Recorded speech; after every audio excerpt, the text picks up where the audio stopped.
All right, for this screencast, we're going to summarize the discussion from yesterday for those who missed it, and that is basically the start of the course. So here we go. First thing we ask is, what is the purpose of government?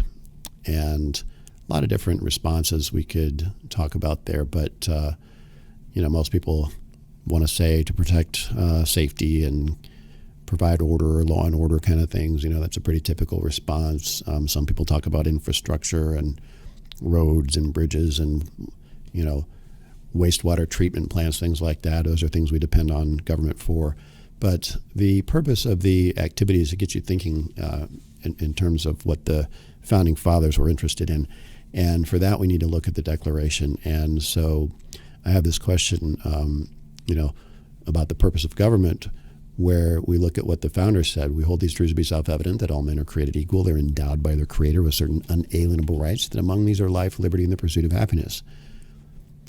So to secure these rights, governments are instituted among men. So really, we're trying to point out here that the reason for the Declaration was that the government was no longer protecting people's rights, and that is the entire purpose of government, according to the framers of the Constitution.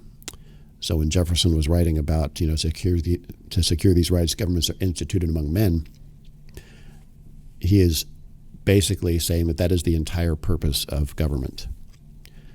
Okay, then we went through and we talked about each of these terms, and these are the 5 foundational ideas of government: natural rights, popular sovereignty, limited government, social contract, and republicanism. So here we go very quickly.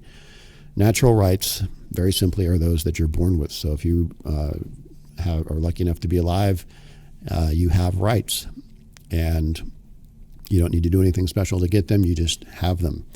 And most people think of things like, freedom of religion, freedom of speech. A lot of them happen to be in the First Amendment. Those are examples of natural rights, but there's others that are unstated, like a right to privacy. Now, later in the course, we're going to talk about civil liberties, and civil liberties and civil rights are different things. Civil liberties, we're talking about these natural rights, but rights can also be given by government decree or by force of law. And the example that we talk about with that is the civil rights era. If you were a person of color in the South in the 1950s, you did not have the right to enter a restaurant of your choosing in certain states because there were laws against it. When the Civil Rights Act was passed, it was no longer legal to discriminate based on race. So now you do have a right as a person of color that you didn't previously have because of government. And the same thing is true with the Americans with Disabilities Act. So just be aware, this word of, talking about rights, a lot of various permutations of that concept, but natural rights, we're talking about the most basic fundamental rights that people have.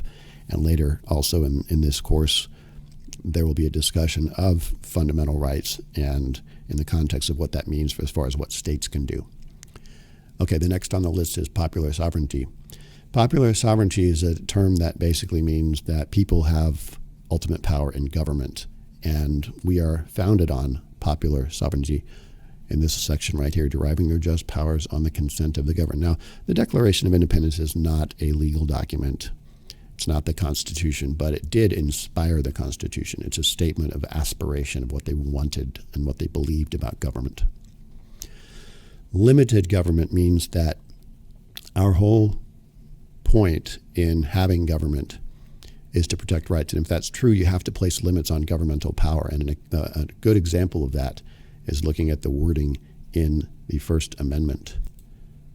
The First Amendment to the Constitution says, Congress shall make no law respecting an establishment of religion or prohibiting the free exercise thereof. That is a limitation on the power of Congress. And many of the rights shall not be infringed. These are prohibitions on government action to protect rights that you are presumed to have as an individual. That's the way natural rights works. And so when we talk about limited government as a founding principle, it means that we believe that more often than not, government can be a source of oppression, and so the way to cure that is you limit what government can do. At least that was the idea. Social contract, just like any other contract you enter into, it's an agreement. Okay, a contract has 3 elements if you ever study the law. It has an offer, an acceptance, and some sort of consideration. And consideration is a fancy word for money or some sort of payment to solidify the contract.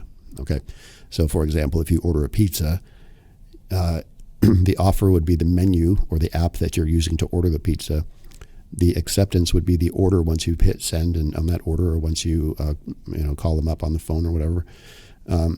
And the consideration is the money that you pay, and those three elements are together. You have a contract. So if you order a pepperoni pizza and they deliver one with mushrooms on it, that's a breach of contract, and you would be entitled under common law to get a recovery or to get your money back, or to get the pizza that you ordered. And it seems silly to compare a basic ordering a pizza as far as a breach of contract, but if you think about it, if the belief is that government is there to protect rights, and the government, through a long train of abuses that Jefferson alleges in the latter part of the document, in the Declaration, then the contract has been breached. And if the contract has been breached, then the remedy is changing the government. Okay, and in this case, the most extreme way, in the form of a revolution. And finally, republicanism is the idea that we have elected leaders that are chosen by the people to actually make policy. So it's an acknowledgement that a pure democracy is unlikely to achieve anything. There's just too many people, too many voices. But republicanism allows a lot of voices to be heard in a lot of different parts of the country. And of course, in the form of a legislature, they come together and pass laws on behalf of the people. Okay, and then the next part of the assignment is thinking about government generally. What individual rights should a government protect for the people? And what should government provide for the people that they cannot provide for themselves? And how can the people hold the government accountable? So, individual rights that a government should protect, that's a subjective thing, and most people probably have different ideas about what those rights ought to be. But some of the big categories I think we can agree on, freedom of speech, freedom of religion, freedom, maybe a right to privacy, even though it's unstated in the Constitution, it's still been widely recognized by the courts.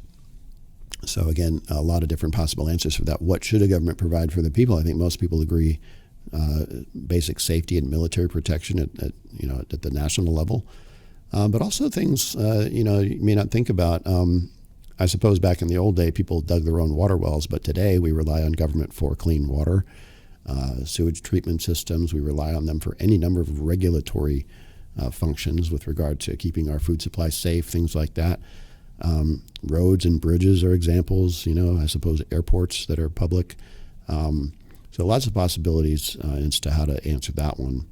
And then how do people hold the government accountable? So if we're playing Family Feud, the number one answer is probably going to be voting. And that is one of the, most important elements of our system. And we want to have a,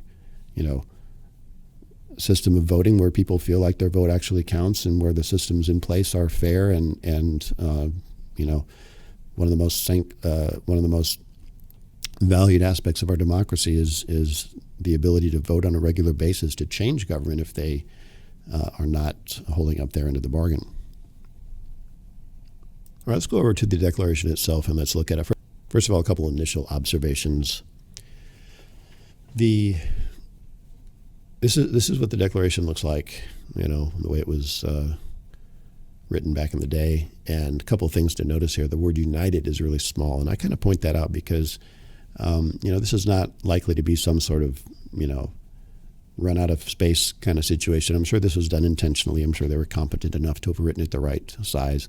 But we're going to come back to this idea later on, that the idea that the united is small and the states is big, because really this is indicative that they did not value the union as much as they valued state sovereignty. And that is why our country began as a confederacy.